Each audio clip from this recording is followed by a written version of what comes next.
झेप मराठी, आरसा महाराष्ट्राचा। राज्य शासनाने हिंदी सक्तीचा निर्णय घेतला मागे। धुळ्यात शिवसेना आणि मनसेने केला एकत्र जल्लोष।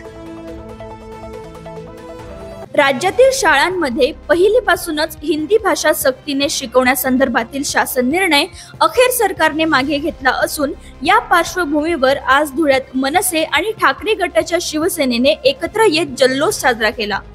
मुख्यमंत्री देवेंद्र फडणवीस यांनी काल पत्रकार परिषदेत अधिकृतपणे घोषणा करत हिंदी सक्तीचा GR रद्द केल्याचे जाहीर केले।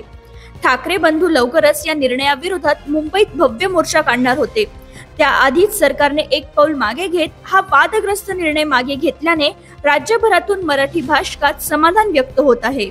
याच पार्श्वभूमीवर आज धुळ्यात जुनी महानगरपालिका इमारतीसमोर मनसे आणि ठाकरे सेनेच्या कार्यकर्त्यांनी ढोल ताशांच्या गजरात वाजत गाजत विजय साजरा केला। फटाके फोडून जल्लोष केला। घोषणाबाजी करत दोन्ही पक्षांनी या निर्णयाचे स्वागत केले।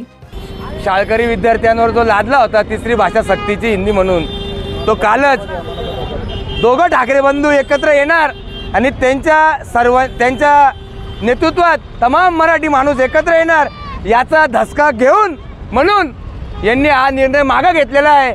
आणि हा सर्वस्व, हा विजय हा मराठी माणसाचा विजय आहे। आणि येणाऱ्या काळामध्ये एक त्यांनी म्हण लावली होती, एक आहे तो सेफ आहे। आम्ही या ठिकाणी सांगू इच्छितो, ठाकरे एक है और विरोधक अनसेफ है, अशी घटना या महाराष्ट्रात घडेल। आणि हा विजय मराठी माणसाचा विजय आहे। आणि येणाऱ्या काळात दोघं ठाकरे बंधू एकत्र आल्यावर याच्यापेक्षाही मोठा विजय साजरा करू या ठिकाणी सांगू। कार्यकर्त्यांच्या मते हा केवळ भाषेचा नव्हे तर मराठी अस्मितेच्या लढ्याचा विजय असून भविष्यातही मराठी भाषेला दुय्यम वागणूक दिल्यास अशाच पद्धतीने संघर्ष केला जाईल असा इशाराही देण्यात आला। अशाच वेगळ्या आणि ताज्या बातम्यांसाठी पाहत रहा झेप मराठी, आरसा महाराष्ट्राचा। संपादक प्राध्यापक अनिल चव्हाण, धुळे।